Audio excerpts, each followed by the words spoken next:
convido vocês a abrirem a Bíblia em Daniel capítulo 7. Daniel capítulo 7. No primeiro ano de Belsazar, rei da Babilônia, teve Daniel um sonho e visões ante seus olhos. Quando estava no seu leito, escreveu logo o sonho e relatou a suma de todas as coisas. Falou Daniel e disse: eu estava olhando durante a minha visão da noite, e eis que os 4 ventos do céu agitavam o mar grande. 4 animais grandes, diferentes uns dos outros, subiam do mar. O primeiro era como leão e tinha asas de águia. Enquanto eu olhava, foram-lhe arrancadas as asas. Foi levantado da terra e posto em 2 pés, como homem, e lhe foi dada mente de homem. Continuei olhando, e eis aqui o segundo animal, semelhante a um urso, o qual se levantou sobre um dos seus lados. Na boca, entre os dentes, trazia 3 costelas, e lhe diziam: levanta-te, devora muita carne. Depois disso, continuei olhando, e eis aqui outro, semelhante a um leopardo, e tinha nas costas 4 asas de ave. Tinha também este animal 4 cabeças, e foi-lhe dado domínio. Depois disso, eu continuava olhando nas visões da noite, e eis aqui o 4º animal, terrível, espantoso e sobremodo forte, o qual tinha grandes dentes de ferro. Ele devorava e fazia em pedaços, e pisava aos pés o que sobejava. Era diferente de todos os animais que apareceram antes dele, e tinha 10 chifres. Estando eu a observar os chifres, eis que entre eles subiu outro pequeno, diante do qual 3 dos primeiros chifres foram arrancados. E eis que neste chifre havia olhos, como os de homem, e uma boca que falava com insolência. Continuei olhando até que foram postos uns tronos, e o ancião de dia se assentou. Sua veste era branca como a neve, e os cabelos da cabeça como a pura lã. O seu trono eram chamas de fogo, e as suas rodas eram fogo ardente. Um rio de fogo manava e saía diante dele. Milhares e milhares o serviam, e miríades de miríades estavam diante dele. Assentou-se o tribunal, e se abriram os livros.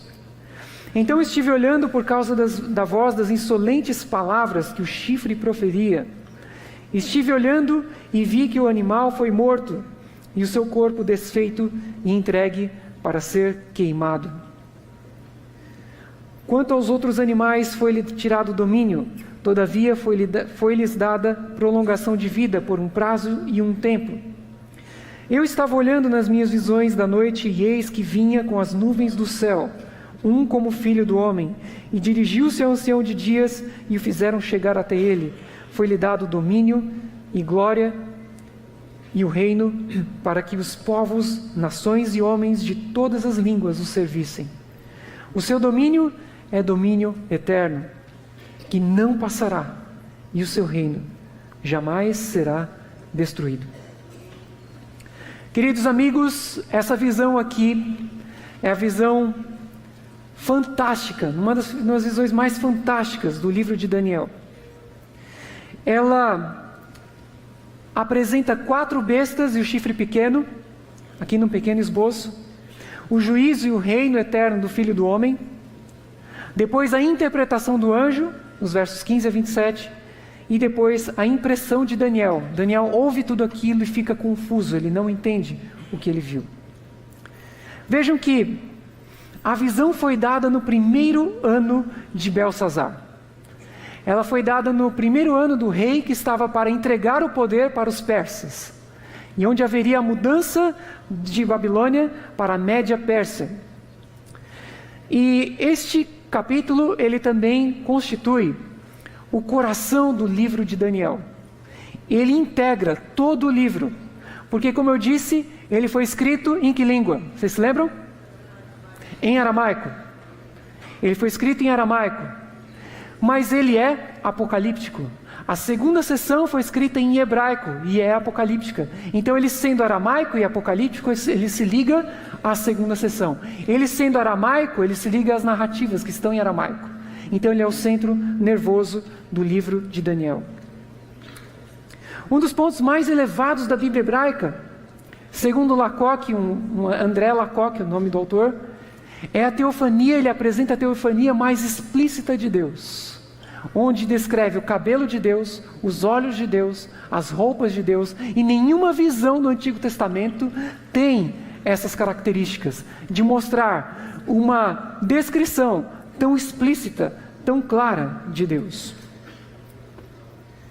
Vejam que as ligações entre as narrativas estabelecem então uma estrutura cuidadosamente organizada dentro do livro de Daniel.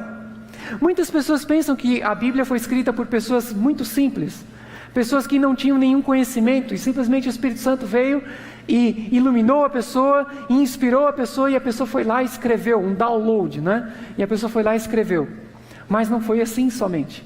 Deus usou pessoas muito sábias, e o livro de Daniel no cânon judaico, ele está entre os escritos de sabedoria, porque é um livro que demanda muito estudo, muita sabedoria, muito entendimento para você compreendê-lo.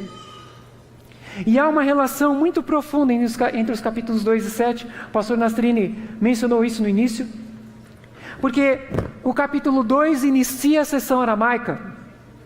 Vocês se lembram que o livro de Daniel começa em hebraico, no capítulo 1, no capítulo 2:4, até o capítulo 2:4a, 2:4b. Então disseram ao rei em aramaico, 2 pontos, começa o texto em aramaico. E aí ele vai até o capítulo 7, que encerra a sessão aramaica.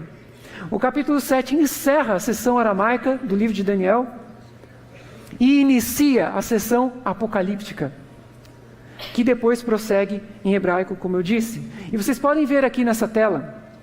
Vejam que, iniciando a sessão aramaica, você tem uma visão sobre os 4 reinos, correto? Qual é a visão dos 4 reinos? A visão da estátua do capítulo 2, de Daniel. Então, a sessão aramaica, ela termina com uma visão dos 4 reinos, porque são 4 animais que correspondem às 4 partes da estátua do capítulo 2. São os mesmos reinos, é a mesma informação, só que com mais detalhes, com mais desdobramentos, com mais desenvolvimento. E vejam que a parte B da sessão aramaica, ali em cima, fiéis são provados, que foi o tema que eu apresentei no início, capítulo 3 de Daniel. Os fiéis são lançados onde? Na fornalha ardente. Qual é a penúltima parte de Daniel? B1 ali, capítulo 6. Quem é lançado em algum lugar? Daniel. Daniel é lançado na cova dos leões. Então, fiéis são provados, lançados na fornalha. Fiel é provado, lançado na cova. E no centro da sessão aramaica você tem 2 juízos. Juízos contra um rei. No capítulo 4 você tem o juízo contra um rei. Quem é esse rei? Nabucodonosor. O que acontece com ele? Ele fica louco e ele é destronado, e ele depois volta ao seu reino, porque ele se arrepende. Agora, no capítulo 5, você tem de novo um juízo contra um rei, e esse rei é destronado, mas ele é levado à morte, porque ele cometeu blasfêmia contra Deus. Vejam que, ali no capítulo 1, os judeus perdem para os babilônios, e os babilônios levam os utensílios da casa de Deus. Para onde? Para a terra de Sinear, para a casa do seu Deus, e os pôs na casa do tesouro do seu Deus. Isso daqui não é um detalhe simplesmente. Isso daqui é um gancho que fica no livro de Daniel, que é retomado no capítulo 5, e ao eles usarem os copos e os utensílios que estão ali, que eram do templo do Deus de Israel, quando eles usam aqueles utensílios para beber junto com as prostitutas, com as concubinas, bebendo ali, ficando bêbado e usando os utensílios do templo, eles cometem uma blasfêmia, e então há um juízo sobre o rei Belsazar. Então ele é destronado e ele morre.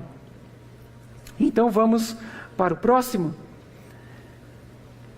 Já no capítulo 7 a gente também vê uma inversão.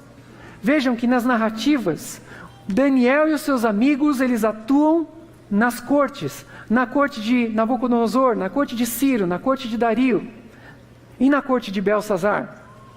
Já no capítulo 7, os animais estão diante da corte divina. Vejam que a situação inverteu. Quem que estava sujeito aos soberanos nas narrativas, nas histórias? Daniel e seus amigos. Quem que está sujeito agora, diante do soberano do universo? As feras. Então os poderes que perseguiram Daniel e seus amigos, agora eles estão no banco dos réus. Eles vão ser julgados. E vocês podem ver que nenhum desses animais, com exceção do quarto animal, nenhum deles exibe um comportamento ativo. Todos os 3 primeiros animais, eles simplesmente recebem coisas, ou recebem ordens de Deus, foram-lhe arrancadas as asas, ou foi-lhe dado domínio, ou foi-lhe dito, levanta-te, come muita carne. Mas tudo isso daí são ordens divinas, são concessões divinas. É Deus dizendo, você pode ir até aqui, daqui você não passa. Mas só que Deus depois julga esses animais. Eles estão diante da corte divina, agora eles estão em situação de desvantagem. Vejam que nas narrativas também, aqui no ponto do meio do quadro, nós temos um panorama ameno dos reis e dos reinos gentílicos. Daniel, ele diz para Nabucodonosor, vive para sempre, não é? Eles tratam assim com educação os reis. Eles são assim, têm uma boa relação com os reis. E tentam fazer o melhor pelo reino. Porém, no capítulo 7 você tem uma imagem profundamente negativa dos reinos gentílicos. E nós vamos entender o porquê. Por que que esses reinos, vejam, no sonho de Nabucodonosor, como Deus simbolizou os reinos para ele? Por meio de metais. Metais era o objeto que os impérios buscavam nas suas conquistas. Quando o império de Nabucodonosor invadiu Judá, ele foi lá para buscar o quê? Ouro, prata, bronze. É isso que eles queriam. Na lição, nós estudamos hoje, na escola sabatina, os persas exigiam 530 talentos de prata dos judeus que tinham acabado de chegar ali. Eles não tinham dinheiro. Os persas queriam dinheiro. Os governos querem dinheiro. E hoje é diferente, né? O governo não quer dinheiro, não é verdade? O governo não quer dinheiro. Dizem que o governo, vou contar uma pequena anedota aqui.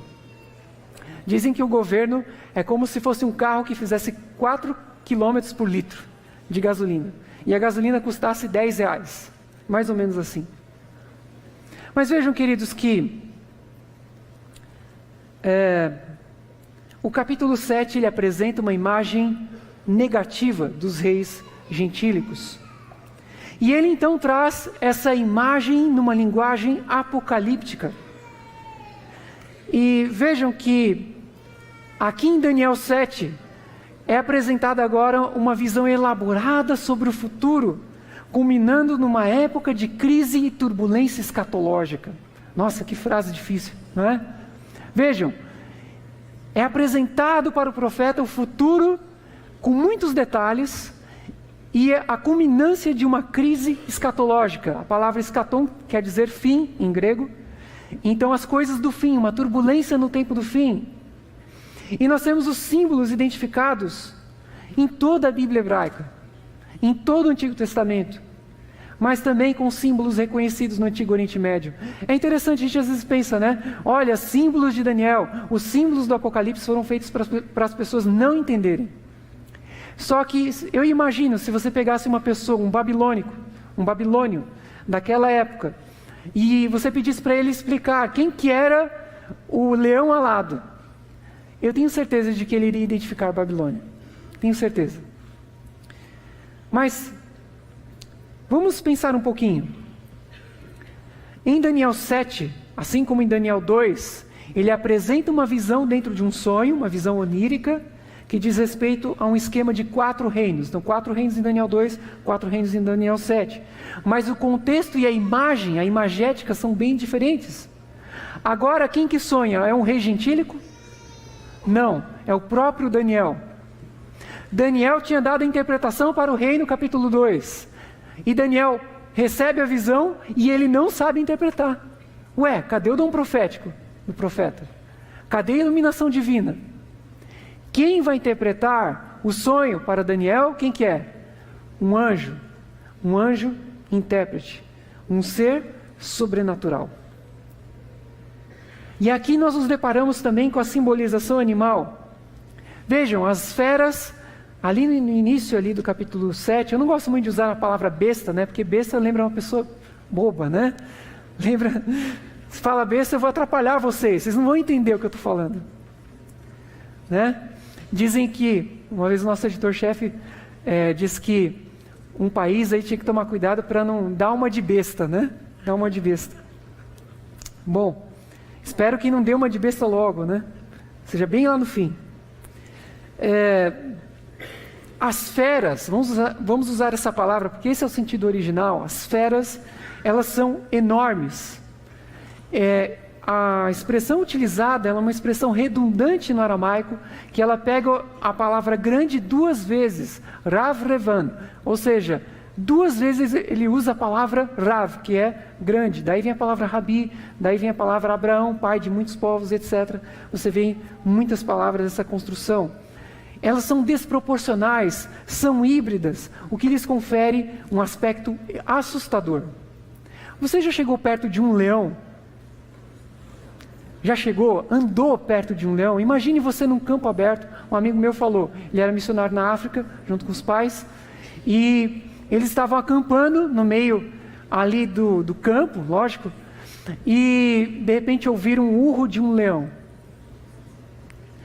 E o urro pode ser ouvido a quilômetros de distância. E eles ficaram com muito medo. Muito medo. Imagine você andando na rua e você ser atacado por um animal desse.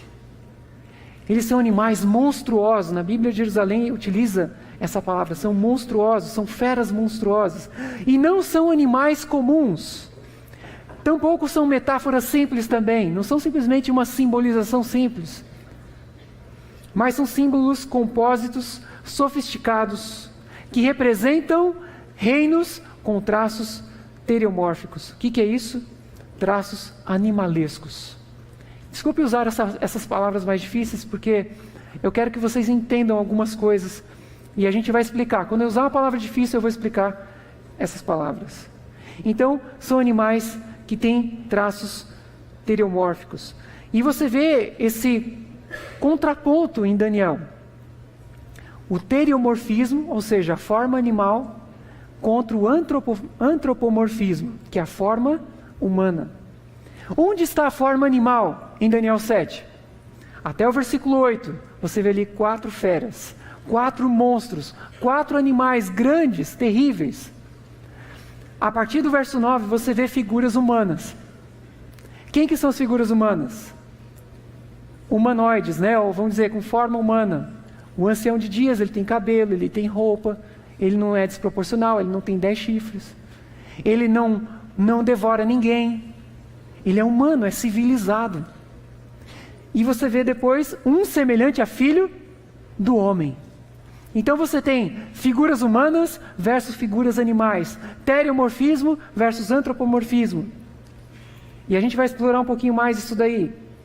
E você encontra também a hibridez dos animais. O que é uma coisa híbrida? Né? Você tem carros híbridos que utilizam gasolina e álcool, né? Alguns utilizam gasolina, álcool e gás, né? Outros têm até água, né? Tem gente que conseguiu usar água. O pastor Zukovski conseguiu descobrir isso daí. Vejam, queridos, que essas feras, elas são híbridas, elas são misturas de animais, elas são seres diferentes, e elas têm paralelos por meio da terminologia, ou seja, das palavras em aramaico. Você consegue estabelecer um paralelo com os 4 seres viventes de Ezequiel capítulo 1. Vocês se lembram daqueles 4 seres viventes? Lá em Ezequiel capítulo 1, eles são chamados de queruvim. Queruvim quer dizer, vem da palavra karov, que é se aproximar. São aqueles que estão mais próximos de Deus, e eles estão ali em volta do trono de Deus. E na visão de Ezequiel, esses queruvim, cada um desses seres que se aproximam de Deus, tem 4 faces. A face do quê? De um homem, de leão, de touro e de águia. Está lá em Ezequiel capítulo 6, do 1 a 10 também. Então, você vê que também, além disso, a visão de Daniel 2 inicia com um vento tempestuoso, e a visão de Ezequiel também inicia com um vento tempestuoso. Segundo uma autora chamada Amy Willis, ela identificou uma coisa bem interessante, que as 4 feras podem ser lidas como caricaturas perversas dos 4 querubins que estão em volta do trono de Deus. Só que os 4 querubins que estão em volta do trono de Deus estão ali para servir a Deus, para fazer a vontade de Deus, para estar ao lado de Deus, para cumprir as ordens de Deus. E as feras que estão ali em volta da corte divina, em volta do trono de Deus, na visão de Daniel 7, elas estão ali para atacar o povo de Deus, para fazer o mal, para devorar, para oprimir, para cobrar impostos, para tirar a vida, sugar o sangue do povo de Deus. Vejam que Daniel 7 contrasta as feras monstruosas com 2 figuras humanas que nós vimos. E há uma fronteira muito clara entre o que é animalesco e o que é humano. Com quem que você gostaria de estar numa sala? Com uma pessoa ou com um leão de 2 asas, de águia? Com uma pessoa ou um leopardo com 4 cabeças e 4 asas? Outro dia eu vi uma pessoa fazendo um safari e aí tinha uma arte aberta em cima e de repente entrou uma pantera, um guepardo. Entrou assim, pôs a cabeça ali dentro. Imagine isso. A gente tinha uma gatinha em casa chamada Kitty. E a nossa gatinha já várias vezes arranhou a minha filha. E a gente fala com a nossa filha e ela teima em brincar com a gata, teima em pegar a gata, mas ela não pega com carinho, assim, ela pega com força. E aquele ser, teriomórfico, atinge a minha filha e arranha ela, está com os arranhões hoje. Agora imagine você diante desses animais. Quando os 3 amigos de Daniel foram lançados dentro da fornalha de fogo ardente, eles sofreram uma ação de um animal. Eles sofreram a ação desse monstro babilônico. E então nós vemos esses monstros babilônicos apresentados dessa forma. O monstro babilônico, o monstro persa, o monstro grego, o monstro romano. E essas feras, esses corpos monstruosos, traduzem a violência da opressão gentílica, dos inimigos do povo de Deus. E até hoje essa linguagem permanece. Vocês podem ver, por exemplo, todos os países que têm uma vocação imperial, eles utilizam animais para representarem o seu poder predador. Um exemplo, Estados Unidos, qual é o animal que representa os Estados Unidos? A águia. O que é a águia? Segundo nós vamos ver aqui, é o leão do ar. É o animal mais poderoso do ar. A China, que animal que é? O dragão, não é? O Brasil, qual que é? Canarinho, né? O canarinho. Mas vejam, esse canarinho já ganhou muitas guerras e lutou na Segunda Guerra Mundial, foi muito vencedor. Vejam, amigos, que a simbolização para o rei gentílico, para Nabucodonosor, foram metais, que é algo nobre, que é algo bonito, que não iria assustar o rei. Mas quando vai simbolizar para Daniel, na perspectiva do cativo, na perspectiva de quem sofre, aquele reino não é um metal bonito, não é ouro, não é prata nem bronze. São os muros caídos de Jerusalém, são as pessoas transpassadas, as pessoas empaladas que eles deixavam no caminho atrás. Eles são monstros. Segundo o dicionário Wise, monstro é um ser disforme, fantástico e ameaçador, geralmente descomunal, que pode ter várias formas e cujas origens remontam à mitologia. Qualquer ser ou coisa contrária à natureza, uma anomalia, deformidade, monstruosidade, qualquer ser ou coisa horrenda, pavorosa, excessivamente feia ou bizarra. Eu fico com dó, pastor Nastrini, por vocês terem chamado aquele rapaz de fera terrível e espantosa. O pastor Nastrini não está aí? Porque está tudo aqui dentro desse conceito aqui de Oais. Segundo Marzuki, que é um pesquisador egípcio, fez uma fantástica pesquisa sobre Ezequiel, e eu tive o prazer de ler o material dele, uma tese fantástica. ele diz que o monstro é a incorporação da anormalidade, é anomalismo e hibridez. É isso.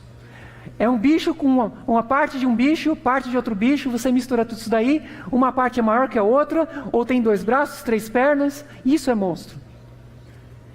E você vê então que a simbolização dos impérios para Daniel é uma monstrificação. É você transformar os impérios em monstros.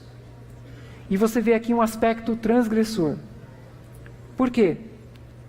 Porque quando Deus cria os animais em Gênesis 1, ele diz o seguinte: os répteis vão ser répteis.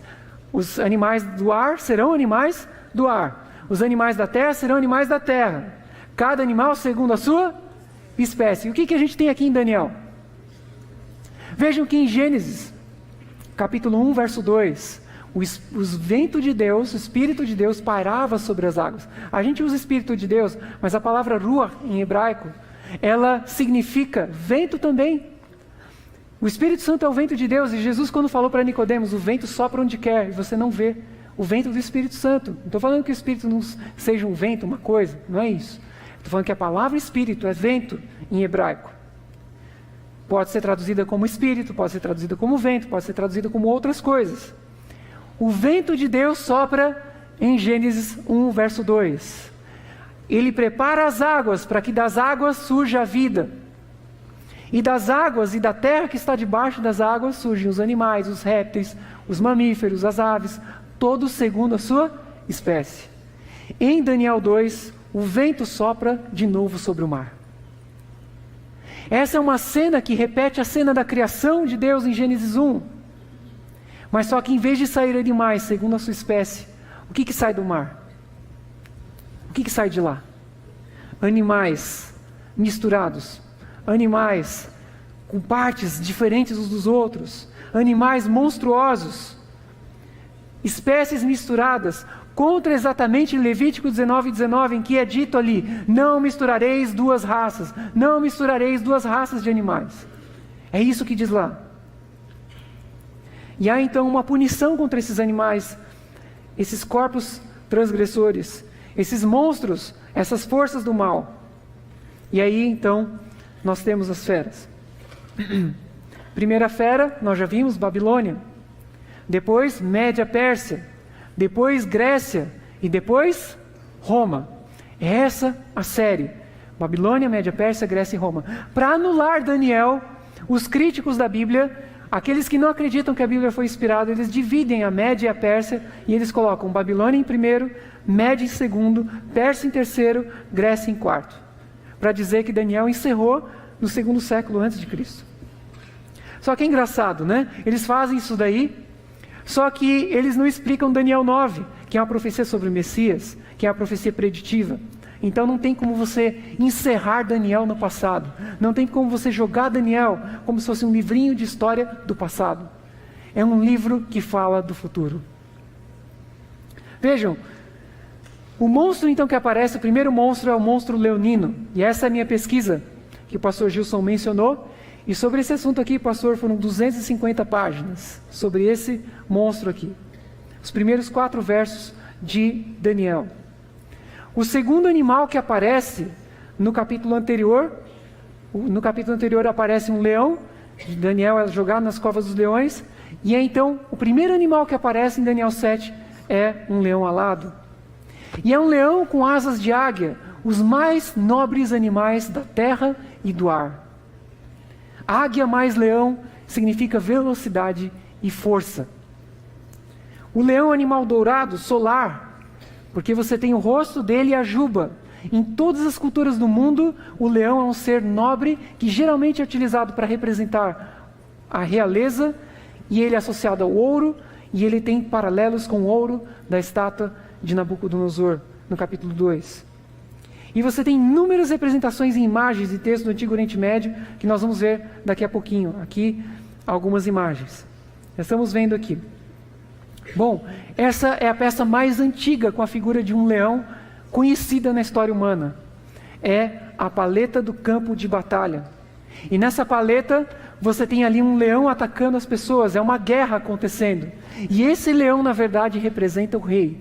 É o rei que vence os inimigos. Depois você tem um relevo assírio, e aí você vê o rei vencendo o leão. Quando o rei lutava com o leão e o vencia, esse rei era considerado um rei capaz de dominar sobre o país, porque ele conseguia vencer o leão. E existiam esses esportes assírios. Aqui a imagem é bem pequena. Esse gênios, eles chamam gênio, ele segura um leão, e essa é uma estátua de 5,52 metros que está lá no Museu do Louvre. As pessoas ficam pequenas perto dela, e o leão que está no braço dela é o tamanho de um leão real. A figura de Sargão II, rei da Síria. Aqui você tem a figura de Sekhmet. Esses dois aqui, eu estive lá, eu pude tirar a foto, essas fotos aqui foi eu que tirei no Museu do Louvre, aqui também no Museu do Vaticano, a estátua de Sekhmet. Essa era uma deusa, tinha mais de 250 estátuas, essas apenas são duas estátuas da rainha Sekhmet, que era na verdade também uma deusa, e estavam no Museu do Vaticano também. Uma rainha leoa. E você tem vários outros reis, por exemplo, você tem o deus, a estela de Amrit, ou de Shadrapa, em que o rei, ou o deus, anda sobre o leão. E aí você vai em Apocalipse 17, você tem ali a mulher, que é meretriz, sobre o animal de 7 cabeças. E essa ideia de andar sobre um animal monstruoso é uma ideia antiga, do antigo Oriente Médio. Aqui você tem o painel de tijolos em terracota, ou seja, esmaltados, né, da Babilônia, ali do Museu do Louvre. E você tem outros seres híbridos que são muitas fotos, são milhares de exemplares, mostrando seres com asas, seres com pés de ave, com cabeça de leão, ou às vezes com corpo de leão, cabeça de ave, e assim você tem. Aqui, por exemplo, lá em cima no Museu do Louvre, numa grande parede, você tem os tijolos persas, e ali um animal, um grifo, que é metade leão, metade outros animais. As asas do leão são cortadas, isso é uma referência ao capítulo 4, a perda de poder. No capítulo 4, o rei humano ganha um coração de fera. No capítulo 7, a fera ganha um coração humano. Isso é muito interessante, esse paralelo, porque quando o rei humano ganha o coração de fera, ele perde o trono. No capítulo 7, quando a fera ganha o coração humano, ela perde o poder, porque ela não é mais uma fera, ela não consegue mais perseguir, ela perde a sua capacidade, vira um reino que não faz mal a ninguém. Como diz em inglês, é um rei que gastou os seus dentes, não tem mais como morder, não tem mais como mastigar. Depois vem a fera como o urso, que já foi bem explicado aqui pelo pastor Nastrini.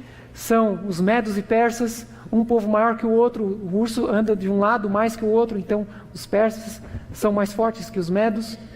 Ele é dito aqui a ele: levanta-te, devora muita carne. Um império que cresceu muito territorialmente, ele chegou até a Europa praticamente. E você tem as 3 costelas, que são Babilônia, o Egito e a Lídia. O leopardo, 4 cabeças, 4 asas, 4 fontes de mordidas, 4 partes do corpo que mordem, ou seja, a capacidade de devoração é grande, a voracidade é grande, e a velocidade também. E aí você tem Alexandre o Grande, que em poucos anos, com um exército de 30 mil homens, venceu mais de 200 mil persas. Sozinho, Alexandre conseguiu vencer os persas. O número 4 também tem que ver com a universalidade, 4 cantos da terra, 4 ventos do céu, e foi-lhe dado domínio, um domínio muito maior do que os outros impérios. E aí então vem a 4ª fera, que é um animal terrível, espantoso e sobremodo forte, o 4º reino das pernas de ferro. Vocês veem que a fera tem dentes de ferro, a 4ª parte da estátua de Daniel 2 tem pernas de ferro. Os 10 chifres na simbologia significam também 10 reinos, porque o chifre, um animal que tem chifres, ele é um animal que consegue perfurar o inimigo. O chifre é uma espada do mundo animal, consegue matar os outros animais com o chifre. E a palavra chifre em hebraico também é traduzida como força. Então força, chifre tem o mesmo sentido. E o número 10 é a maior divisão, E aí você tem já um prenúncio dos reinos divididos. E depois surge o chifre pequeno, que persegue o povo de Deus, que se distingue dos outros animais, ele consegue falar e se exalta, ele tem características humanas, e por ter características humanas, ele é um poder religioso. É um poder religioso. É uma natureza política e religiosa. E ele derruba 3 chifres quando ele surge. Vejam, é um poder que surge do Império Romano. Quando ele surge, caem 3 chifres, ou seja, caem 3 reis. O que aconteceu? Quando Clovis, o rei dos francos, ele se converteu ao catolicismo, ele decidiu perseguir os inimigos do Papa. E ele destruiu os visigodos em 508 depois de Cristo. Isso para nós hoje não parece nada importante, mas para os historiadores isso mudou a história da Europa, porque abriu o caminho para o poder papal. Justiniano, no Império Romano do Oriente, atacou os arianos, na verdade os vândalos arianos. E as forças católicas expulsaram os ostrogodos em 538 da Península Itálica. Então foram os vândalos, os érulos e os ostrogodos. O chifre pequeno persegue Deus, ele ataca Deus e ataca o povo de Deus. Ele fala contra o Altíssimo em ordem alternada. Fala contra os santos, oprime os santos, tenta mudar os tempos e as leis. E os santos lhes são entregues por um tempo, 2 tempos e metade de um tempo. São muitas coisas interessantes. Mas vejam, queridos, que Daniel então se depara com o trono. O que é o trono que está no centro de Daniel 7, que está no centro do livro de Daniel? O trono aqui é a materialização, é a visão gráfica da soberania de Deus. Até aqui eles falaram que Deus é poderoso, que Deus manda, que Deus é isso, que Deus põe reis e tira reis, mas aqui ele se depara com o trono, ele se depara com o trono de Deus. O trono é o último recurso para os oprimidos pelas instituições humanas. Ele estabelece a justiça. Quando Deus reina, as pessoas se alegram. O ancião de dias é uma expressão única na Bíblia. Alguém que conhece a eternidade, cercado de seres angelicais. Os cabelos brancos indicam a qualidade para julgar, e as vestes brancas indicam o caráter, ou seja, ele é puro, ele pode julgar, ele tem autonomia e tem jurisdição. E ele então faz um juízo, e o juízo é a revelação de Deus no centro de Daniel e do próprio livro, o ponto mais importante do livro. E ele salva o povo de Deus. E isso é muito importante, a gente lembrar que estamos numa época de juízo. Um juízo que ocorre pouco antes da volta de Jesus. E aí chegamos então ao Filho do Homem. O Filho do Homem é o humano em contraste com o animalesco. Os traços humanos refletem a figura divina e a semelhança com Deus nos torna mais humanos. Olha que interessante isso, né? Quanto mais próximos de Deus, mais humanos nós somos. Quanto mais ligados a Deus, menos perseguidores nós somos. Menos cruéis com os outros. Menos fofoqueiros.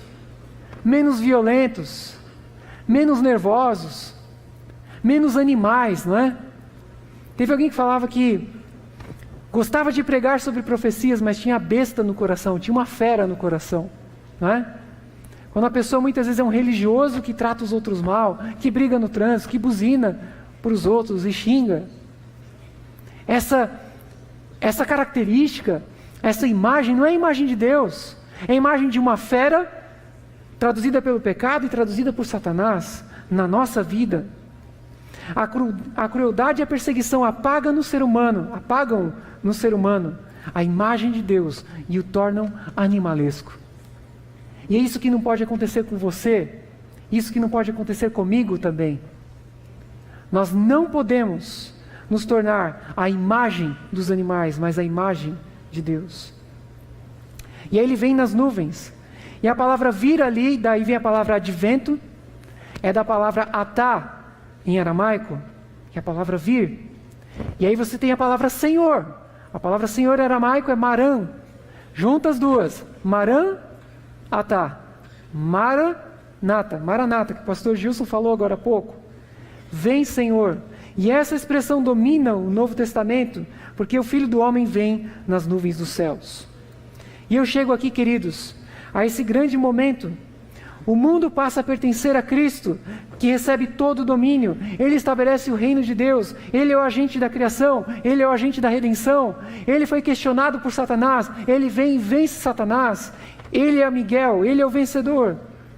E essa cena é a razão da nossa maior esperança, que é a volta de Jesus, que é a certeza de que Cristo vai voltar. Amém? Lições finais. Longe de Deus, o mundo parece o quê? Dominado por monstros, por homens e instituições poderosas que agem como se fossem deuses. Foi assim no tempo de Daniel e assim é no nosso tempo hoje. Nós não temos como vencer esses poderes. Somente Deus pode nos salvar. E a salvação não vem da água, não vem da terra, vem do céu, vem de Cristo. E aí nós vemos a graça de Deus que é exterior a nós. Antes de nos salvar, Deus realiza um juízo. E esse juízo tem o propósito de punir os transgressores, punir os opressores e salvar os humildes. Se você se sente oprimido e perseguido, saiba que Deus está vendo, Deus ouve o seu clamor. Deus chama o mundo a assumir duas posturas diante desse juízo. Primeira, ter esperança. Você precisa ter esperança para sair segunda de manhã, pegar o ônibus, pegar esse trânsito, trabalhar e viver. Muita gente está perdendo esperança. Mas nós não podemos perder a esperança. Temos que continuar firmes, resistir. Mas também, queridos, devemos temer a Deus. Não vamos brincar com Deus. Não vamos lutar contra Deus. Vamos mudar o nosso caráter. Hoje vivemos momentos finais da história. Mais do que nunca, o Filho do Homem está perto de nós, vai chegar. E cabe a nós nos preparar e confiar com esperança. Hoje estamos nos aproximando de poder receber o Filho do Homem nas nuvens dos céus. Essa é a minha esperança. Espero que essa esperança esteja queimando e aquecendo e brilhando no seu coração. Amém.